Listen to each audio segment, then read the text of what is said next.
사무엘상 2장 12절로 17절 말씀입니다. 제가 먼저 교도하겠습니다.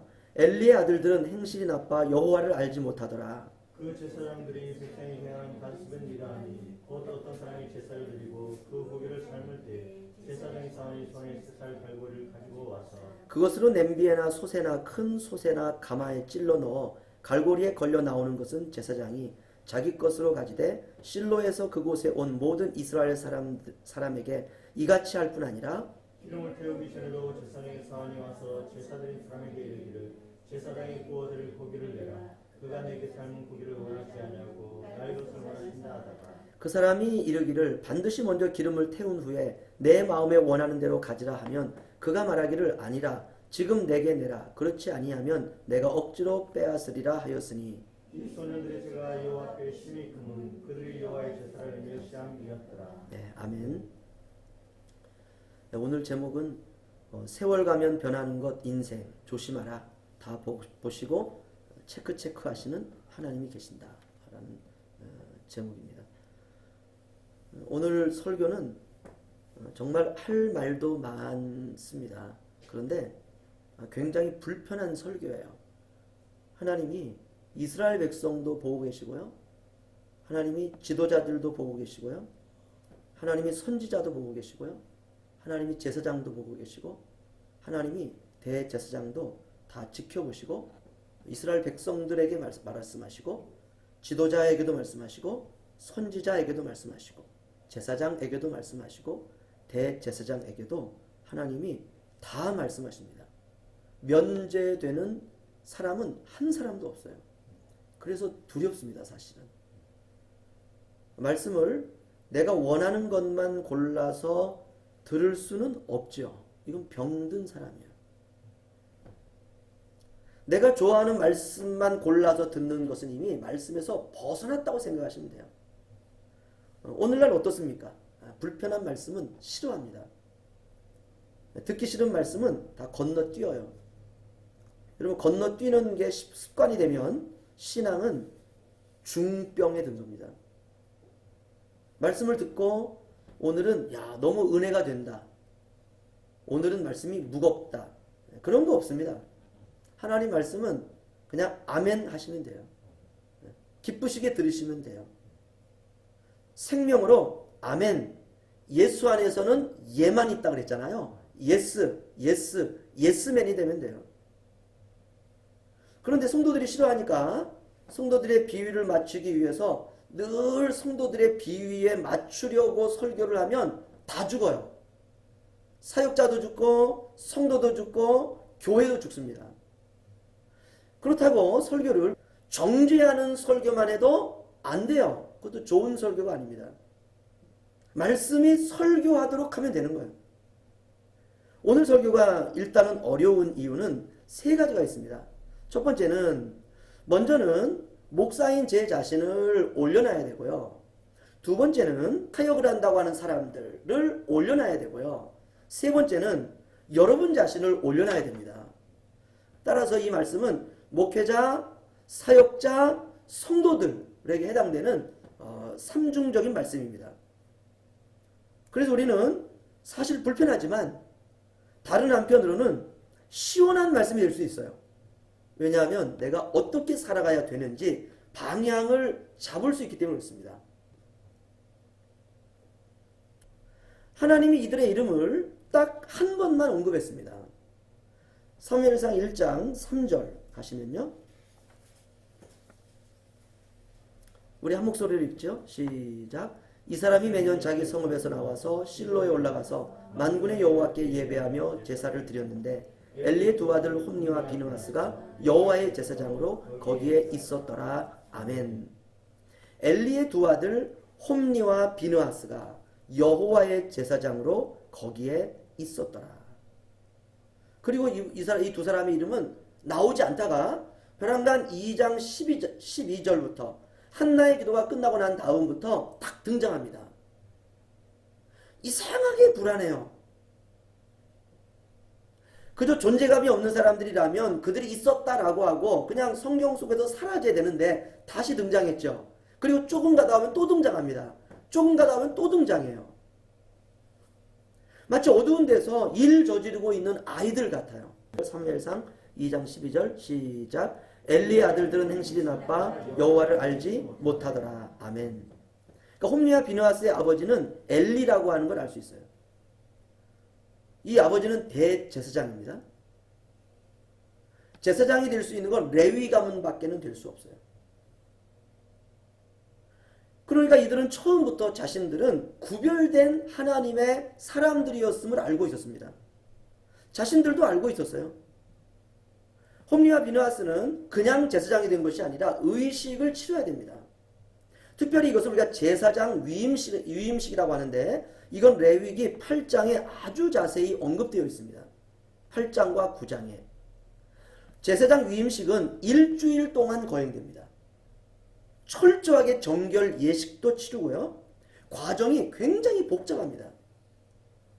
이렇게 제사장으로 위임을 받는 것입니다. 과정이 복잡하고 길다는 것은 직분에 대한 소명 의식을 가지라는 거예요.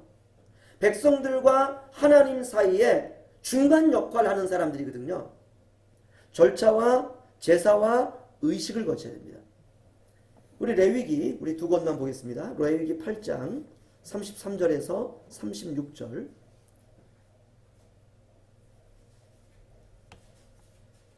레위기 8장 33절에서 36절 중요한 두 분만 우리 한번 보죠.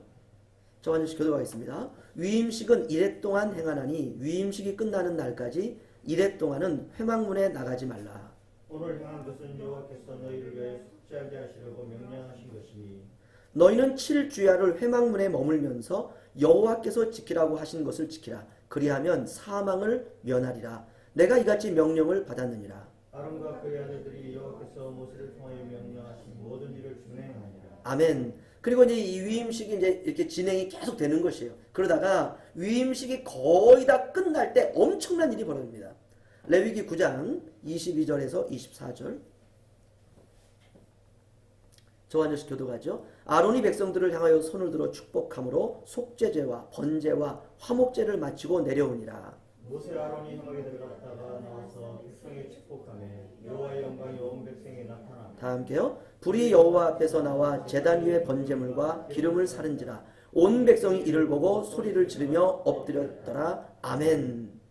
아론이 백성을 향하여 손을 들고 축복하고 난 이후에 이제 모든 위임식이 다 끝나는 겁니다. 그 마지막에 여호와의 영광이 그냥 불로 나타나가지고 재물을 다 태워버리는 거예요. 그래서 이때 백성들이 보고 다 소리를 지르고 엎드렸다 그랬어요. 얼마나 무서웠겠습니까? 이것이 바로 출애굽 후에 아론의 두 아들이었던 나답과 아비후가 제사장으로 위임할 때 일어난 일이에요. 여러분, 나답과 아비후가 어떻게 됐습니까? 나중에 다른 불을 가지고 하나님 앞에 제사를 드리다가 그들이 죽임을 당했거든요. 그러니까 이런 기적을 보아도 그냥 이렇게 망각할 수가 있다는 거예요. 하나님은 다 보고 계신다는 거예요. 그래서 사사로이 제사장의 직분을 이렇게 행하면 안 되는 것입니다. 일종의 경고예요. 늘 깨어서 직분을 행하라는 것이에요. 하나님을 만홀히 여기지 말라는 것입니다. 하나님을 우습게 여기지 말라는 거예요. 세상의 우상처럼 하나님을 대하지 말라는 것입니다. 저는 이 본문을 보면서 홈리와 비느하스가 위임식을 받을 때 나답과 아비후가 위임식을 받을 때처럼 여호와 앞에서 동일하게 불이 나와가지고 모든 재물을 살랐는지는 잘 모르겠어요. 이건 성경에 나와 있지 않습니다. 하지만 그들은 이미 다 알고 있습니다. 초대 제사장들이 위임을 받을 때 어떤 일이 벌어졌는지는 이미 다 알고 있어요. 그렇게 그들은 제사장이 되었습니다. 그런데 왜 그들이 변했을까요? 사무엘상 1장 3절에는 그들이 여호와의 제사장이었다 이렇게 나와요. 그들이 여호와의 제사장으로 거기에 있었다. 신실한 그들이 어떻게 이렇게 변할 수 있을까요? 그들이 행실이 나빠. 제가 이 본문을 가만히 묵상하니까 이런 생각이 들더라고요. 세월 앞에 장사 없습니다. 연력학 제3법칙이 뭐냐면 엔트로피 법칙이거든요. 쉽게 말하면 이겁니다. 이 세상에 존재하는 모든 것은 다 변한다. 이게 연력학 제3법칙이에요.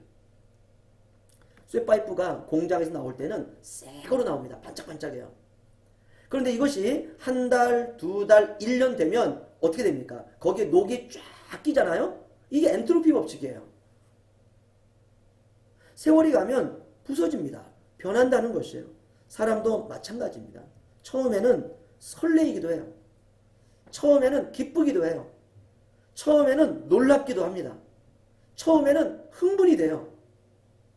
내가 제사장이 되었구나. 내가 목사가 되었구나. 내가 전도사가 되었구나. 내가 직분자가 되었구나. 순종해야지. 내가 물질의 노예가 되지 말아야지. 내가 정결하고 정직하고 이익을 탐하는 자가 되지 말아야지. 나는 월급쟁이가 되지 말아야지. 나는 이 일을 통해서 내가 돈을 목적으로 하는 사람이 되지 말아야지. 별 생각을 다 해요. 처음 마음은 깨끗합니다. 순수해요.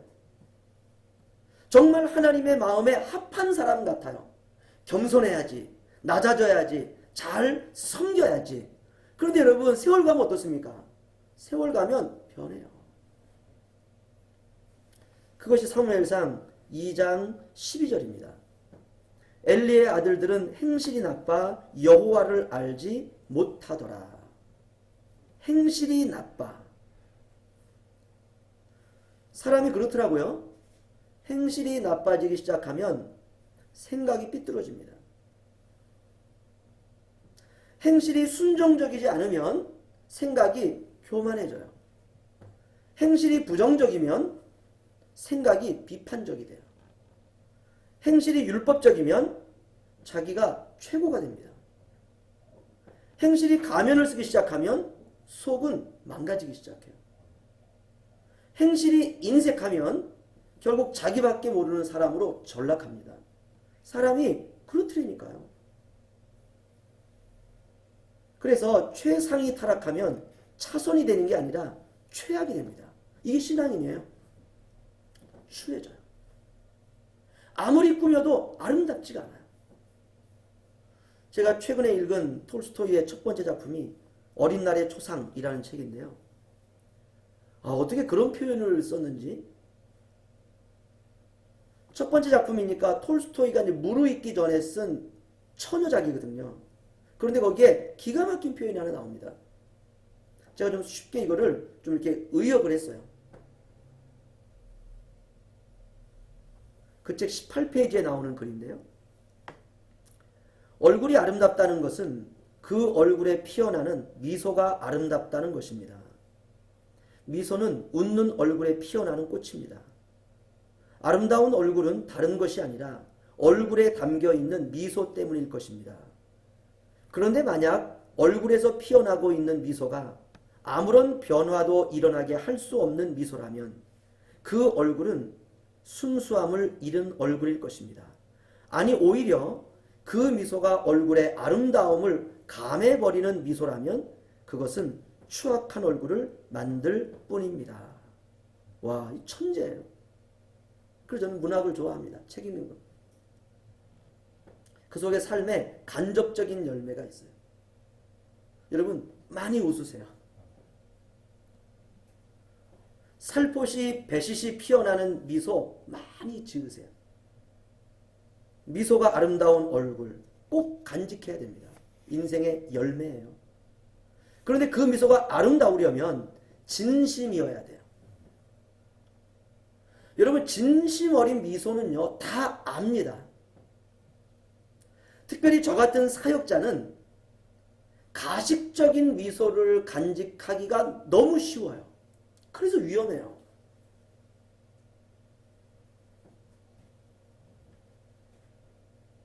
속지 마세요. 정말 위험한 직분이에요. 우리 주님은 가식적인 표정을 지으신 적이 한 번도 없으시거든요. 그분의 웃음도 진심이었고 그분의 눈물도 진심이었고 그분의 분노도 진심이었어요. 그래서 선이에요. 사역자들은 추한 미소를 간직할 가능성이 굉장히 높습니다. 스스로가 나는 웃어야 돼라고 생각을 해요. 그래서 미소를 짓지만 아름다움을 잃어버릴 가능성이 굉장히 높아요. 직업의식이죠. 결국 추함만 남아요. 이것이 바로 우리의 민낯일 수도 있습니다. 여러분, 그러나 아이들의 미소는 어떻습니까?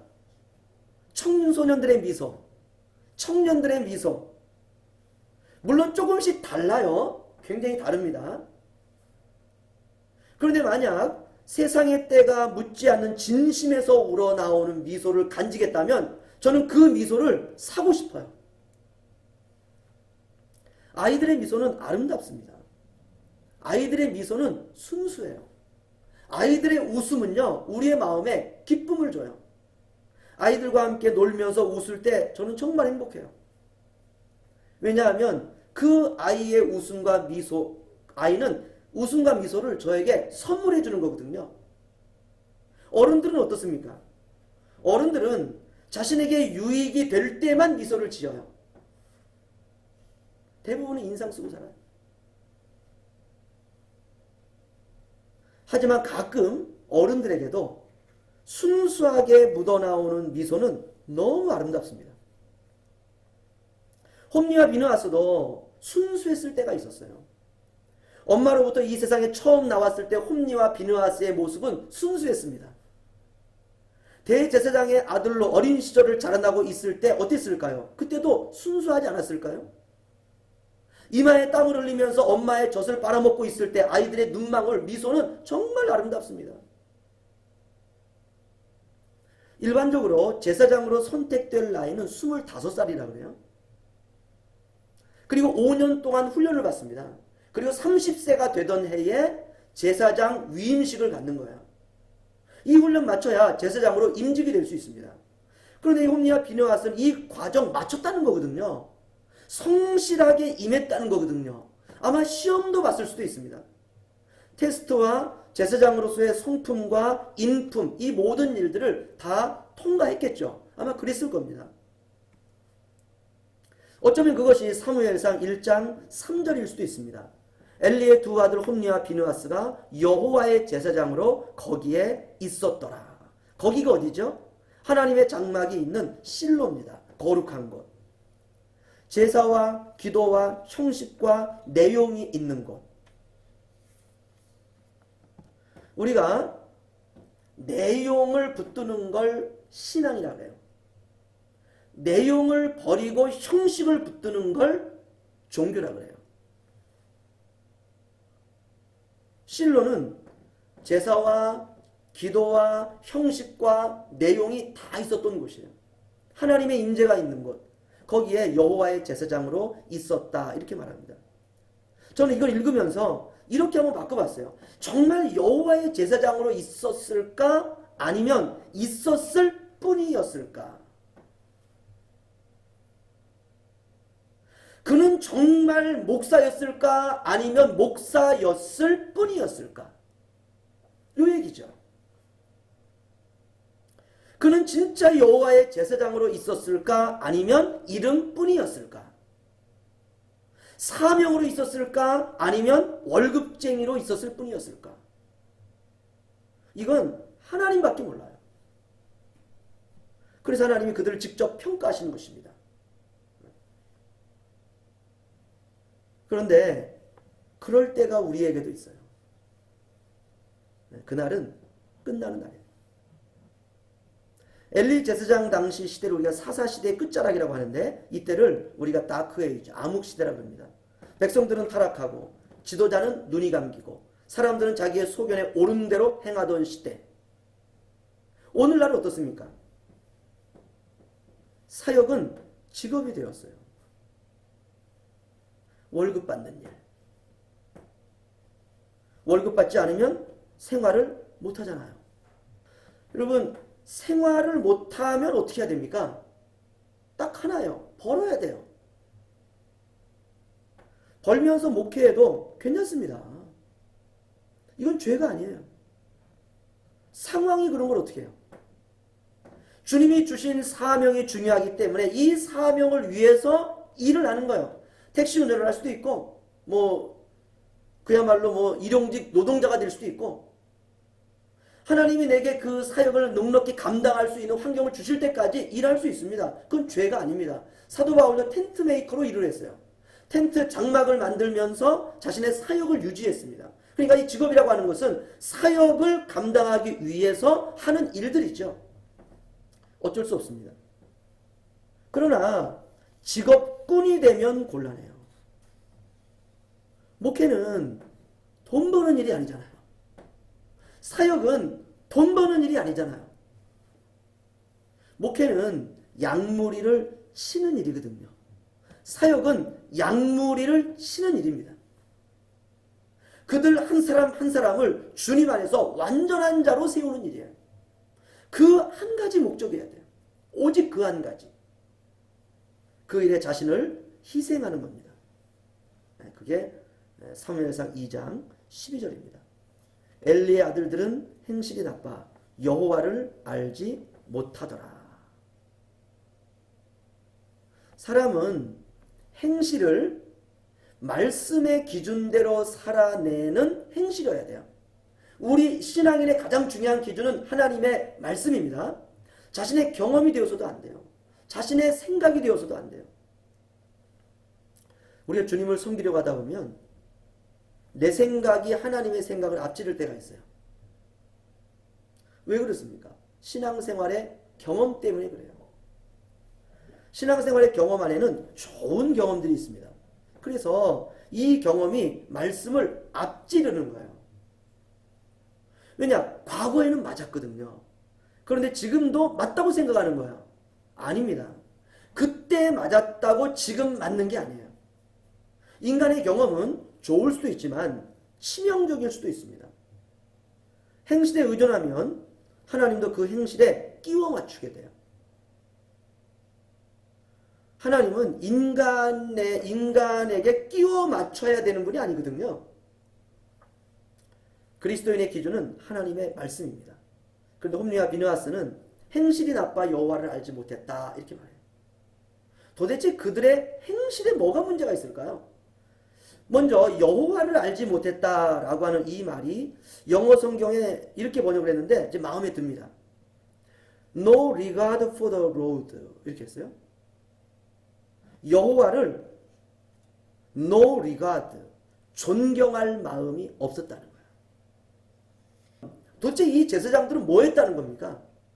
하나님을 써먹었다는 거예요.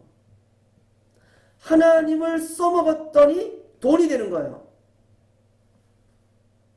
어떻게 알 수 있느냐? 그 다음 구절부터가 그들이 한 행실이 나오는데 이들의 모든 행실이 뭐냐면 좋은 고기 덩어리를 찌르고 다니거든요. 좋은 고기 덩어리 가져가는 거예요. 오늘날로 말하면 돈입니다. 모든 관심이 돈이에요. 처음에는 그러지 않았을 거예요. 시간이 가면서 뭐가 보이느냐? 돈이 보이는 거예요. 여러분 가룟 유다의 직분이 뭔지 아시죠? 돈꾀를 맡았다 그랬어요. 주님이. 가룟 유다는 열심당이었었는데 그는 돈꾀를 맡았어요. 그런데 주님이 뭐라 그러냐면 그 돈꾀에서 돈을 훔쳐왔다 그래요. 주님이 보셨다는 거거든요. 주님은 특별히 보지 않아도 다 알고 있거든요. 이미 마음이 돈에 쏠리면 그 인생은 끝난 겁니다. 이걸 우리가 종교인이라 그래요.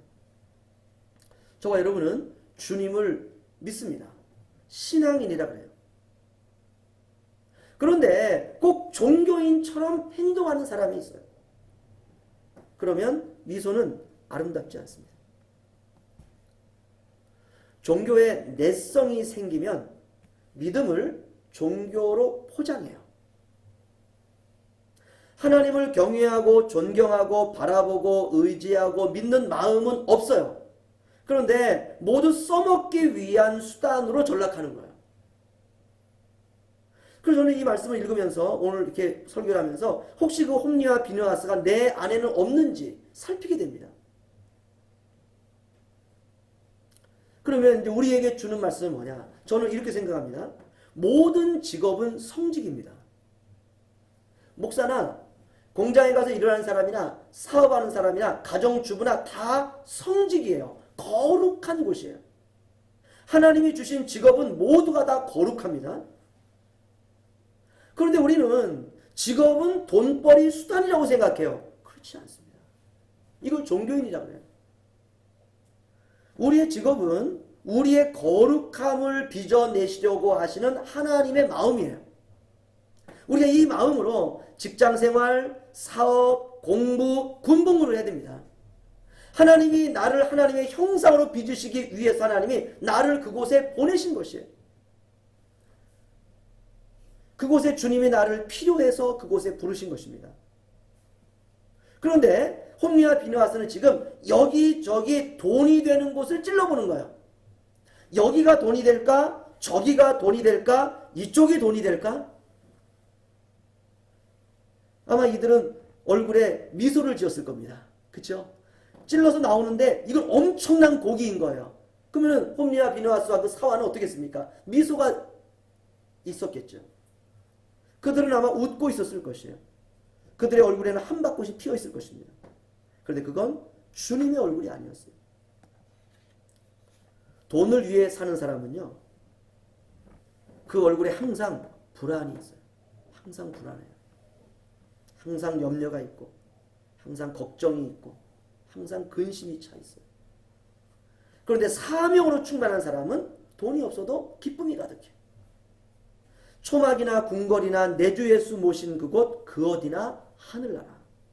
저는 설교를 마치면서 이제 오늘 이렇게 오후 예배 나온 여러분들은 정말 천국 시민이라 이렇게 여겨집니다.